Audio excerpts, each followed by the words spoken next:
Assalamualaikum para sedulur yang bergerak di bidang konstruksi bangunan. Saya mau membagikan pengalaman saya waktu mengerjakan ruang studi musik. Pertama, Anda harus mengetahui jenis peredam suara yang ada di pasaran, baik itu di lokal maupun impor. Di proyek ini saya menggunakan foam busa produk impor semua. Hal ini sangat penting membantu desain Anda agar memuaskan pemilik atau owner. Berikut saya berikan contoh-contoh foam akustik yang pernah saya gunakan di proyek ini. Langkah yang terpenting adalah Anda pastikan dulu atau pilih motif model foam akustik yang mungkin selera Anda dan selera owner itu sama. Setelah itu Anda desain gambar motifnya, tampilkan di gambar dan hitung jumlah masing-masing motif. Jangan sampai nantinya di pasaran itu nggak ada ataupun kurang, dan jangan sampai nanti order Anda tuh kelebihan terlalu banyak. Sayang, jadi nanti waktu dalam pelaksanaan akan merepotkan Anda dan para tukang-tukangnya. Setelah desain gambar dan bahan Anda sudah cocok dengan desain, maka ajukan ke owner. Apakah owner setuju atau senang dengan desain Anda? Langkah selanjutnya Anda harus menghitung budget ataupun RAB yang harus diajukan ke owner. Jika owner sudah menyetujui RAB dan desain yang Anda ajukan, maka segera eksekusi di lapangan untuk segera dilaksanakan. Berikut saya tunjukkan desain saya yang pernah saya kerjakan.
Proses pemasangan dinding baru menggunakan bata ringan. Dalam pemasangan dinding baru perlu diperhatikan kekuatan strukturnya, konstruksinya. Saya pasang slub karena menumpang di atas keramik existing, dan saya pasang kolom beton bertulang di beberapa titik, terutama di pertemuan dinding baru dan lama, juga di tempat sudut dinding baru. Selanjutnya saya pasang ring beton bertulang di atas untuk mengikat antara kolom-kolom praktis tadi. Waktu pemasangan dinding bata ringan tadi, jangan lupa opening jendela dan pintu yang mau akan dipasang. Setelah pemasangan dinding bata ringan selesai, selanjutnya mulai pekerjaan plesteran dinding yang baru bagian luar, diaci dan finish cat. Penempatan ruang studio idealnya atau baiknya jangan berdekatan atau berdempetan dengan rumah tetangga. Setelah kusen pintu dan jendela terpasang, kita persiapkan untuk bahan pemasangan partisi dinding bagian dalam. Selanjutnya kita mulai pasang rangka partisi, rangka hulu, terus ditempel dengan rock wool tebalnya 5 cm. Setelah kusen jendela terpasang, segera pasang kaca kedap suara. Kaca jendela kedap suara kita bisa bikin sendiri, terdiri dari 3 lapis. Pertama kaca 6 mili, lapis kedua kosong, lapis ketiganya kaca 6 mili. Dan kaca silennya harus benar-benar rapat dan kuat.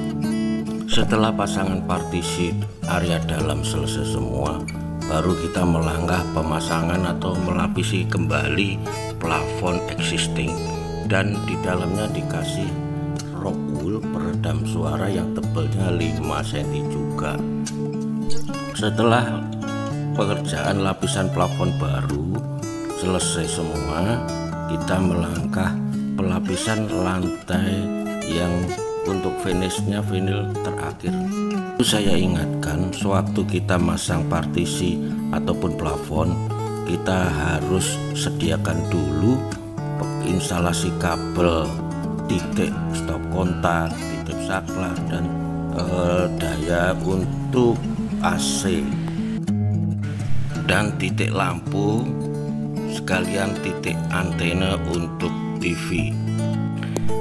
Setelah pekerjaan lapisan partisi semua selesai, lapisan plafon selesai, dan lapisan multiplek untuk lantai selesai, kita melangkah berikutnya, yaitu pemasangan busa peredam suara. Dalam pemasangan busa akustik harus hati-hati. Perlu diingat, tangan harus bersih dan memotongnya harus hati-hati. Dan waktu memotong harus memikirkan dulu benar-benar sesuai ukuran. Di lapangan harus dicek ukurannya, jangan sampai salah potong nanti jadi amburadul, jadi berantakan. Di sini pemasangan busa akustik untuk dinding, saya memilih banyak variasinya atau motifnya untuk menghindari kebosanan dan kejenuhan. Untuk busa akustik pasangan di plafon, saya memakai busa yang bermotif telur yang warna hitam dan putih, saya kombinasikan. Dan saya pasang juga busa base strap tiap sudut dinding dan sudut antara dinding dan plafon, semacam kayak list plafon. Untuk pintu bagian dalam saya lapisi kembali busa bermotifkan telur. Untuk jendela existing yang bisa dibuka, saya pasang kembali atau saya dobelin dengan yang kedap suara. Selanjutnya adalah langkah terakhir, yaitu pemasangan lapisan vinil yang dimana di bawahnya sudah dipasang lapisan multiplek 12 mili yang harus cukup kuat. Demikianlah langkah-langkah tahapan pengerjaan ruang studio musik yang pernah saya kerjakan. Semoga para YouTuber berminat untuk membuat studio musik sendiri